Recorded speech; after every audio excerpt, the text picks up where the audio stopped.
você para e fala assim, peraí, né? O que é bom para mim? O que é significativo? E é isso que é o resgate da fé, sabe? Eu acho muito bacana. Essa questão serenidade, essa palavra, ela é muito significativa. Até falando um pouco de uma fala sua no Instagram, você falou que eu me levantei, que você não estava muito legal, aí você trocou as plantas, eu lavei as plantas de plástico e tal, coloquei plantas naturais, flores, essa aqui minha mãe gosta, essa aqui é que minha mãe gostava, essa que eu gosto e tal. Eu nunca fui assim muito ligado do ponto de vista de conhecer essa coisa de ambientes, né? Tem Feng Shui, como é que você deixa um ambiente. Não fui ligado no sentido de conhecer essas técnicas, mas eu acredito muito. Você está num ambiente todo bagunçado, no seu quarto está todo bagunçado, é difícil você ficar, eu pelo menos, com a minha natureza em paz, com o quarto todo bagunçado. Eu não consigo. Eu preciso dar uma arrumada. Eu acredito muito nisso, porque eu sinto. Você está num ambiente mais arrumado, você parece que as ideias ficam mais organizadas, você se sente mais em paz. Eu acredito muito nisso. E a serenidade é uma coisa fantástica. E é impressionante que é muito de aplicar um pouco essa técnica na vida, né? Você, às vezes, está no momento em que você falou muito em raiva, uma série de sentimentos que não são bons, mas eles são naturais. Não podemos fugir desses sentimentos. Não adianta dizer, a pessoa, eu nunca fico nervoso, eu nunca fico com raiva. É mentira. O importante, eu pelo menos tenho buscado praticar isso, quando dá isso, vem aquele ápice, tenta se colocar sereno e falar, eu preciso disso. É necessário essa explosão. No fim do dia, isso é um problema de verdade, porque há uma máxima que diz o seguinte, a melhor forma de resolver um problema é arrumar um maior. Você tem um problema sério, eu perdi meu emprego, um emprego magnífico. Nossa, acabou o mundo. Aí no dia seguinte você foi ao médico buscar o seu exame, que havia uma semana que era para você ir buscar, e você é informado que você tem uma doença que lhe dá 6 meses de prognóstico de vida. A perda do emprego deixou de ser um problema. Ah, Carlos, você está sendo extremamente simplista com a vida, assim? Eu falo assim, não, é isso, é realidade. Então, quantas coisas acontecem no nosso dia a dia que são bobagens e você faz com que aquilo estrague o seu dia. Ah, então você é zen, você não fica... Não fico nervoso, eu me irrito com as coisas, eu não estou dizendo que eu não fico. O que a gente tem de aprender é lidar com isso, porque é meio que automático ficar nervoso, né? Alguém faz algo que te irrita e depende muito do seu momento, depende do que já aconteceu, depende do horário do dia. E a pena é que a gente leva tempo para aprender isso, né? Com 20 anos a gente não sabe muito dessas coisas. Com 62 você já aprendeu mais, né?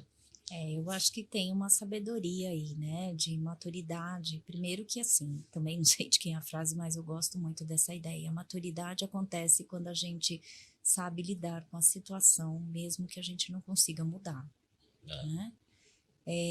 Quando a gente aceita a situação, né? Sabe aquela ideia, aceita que dói menos, né? A gente fala, bom, essa situação eu não consigo mudar, mas eu consigo mudar o meu estado, né? E a minha ação e reação. O ser humano é ação e reação. Quando a gente lida com emoções, principalmente as difíceis, a raiva, por exemplo, talvez existem algumas estratégias aí que a gente pode colocar em prática. A primeira estratégia é você falar, eu aceito o que eu estou sentindo, eu me dou o direito de sentir raiva, né? Mas eu vou lidar com a situação não me tornando reativo. Ou seja, eu vou ser aquilo que eu fizer com o que fazem de mim. Isso é uma assertiva de Sartre. O que importa não é aquilo que é feito de você, mas o que você faz com o que é feito de você. Ou seja, se alguém te provoca raiva, você vai ser a resposta que você vai dar. Então, a primeira coisa que a gente precisa entender. A segunda é, quando a gente fala de gerenciamento e lidar com as nossas emoções, é entender que as nossas emoções são estados, né? Não são territórios nem paradeiros.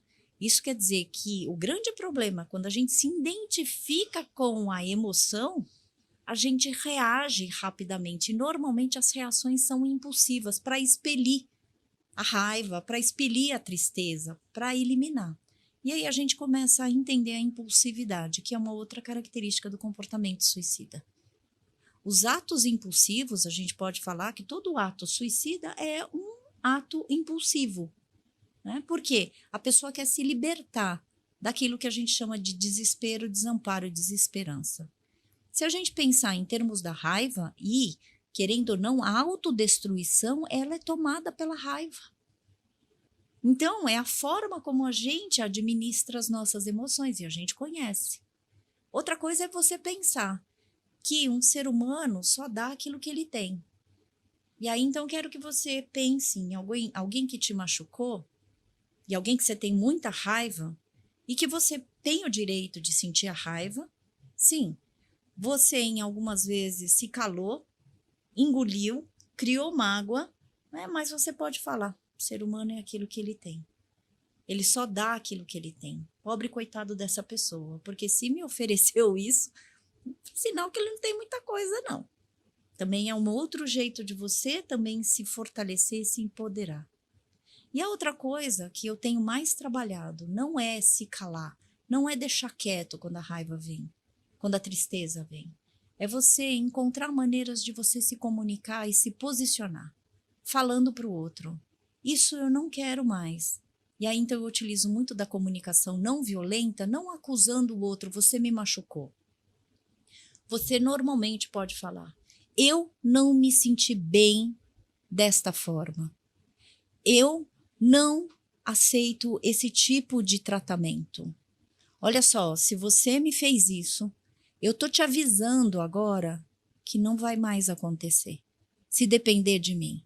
Então eu coloco os meus limites e eu me posiciono comunicando para o outro com uma certa agressividade / assertividade.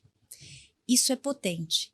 Porque se o suicídio, eu entendo, inclusive todo o processo autodestrutivo é ato de comunicação de dores sentidas e não consentidas, quando eu me posiciono falando de uma forma assertiva e isso exige uma certa agressividade, eu uso toda aquela raiva que eu senti em relação ao que o outro me fez para falar, não mais, não mais. Então deixa eu te contar, eu até posso pagar essa conta, mas eu quero que você saiba que eu não vou pagar mais, entendeu? Pelo menos assim, eu me sinto muito machucada e eu quero que você saiba disso. Agora, eu vou falar amém para todas as coisas? Não. Eu vou falar, estou machucada, estou ferido, eu agora desconfio desta situação e eu te conto, inclusive, que isso vai pegar no meu calcanhar de Aquiles, entendeu?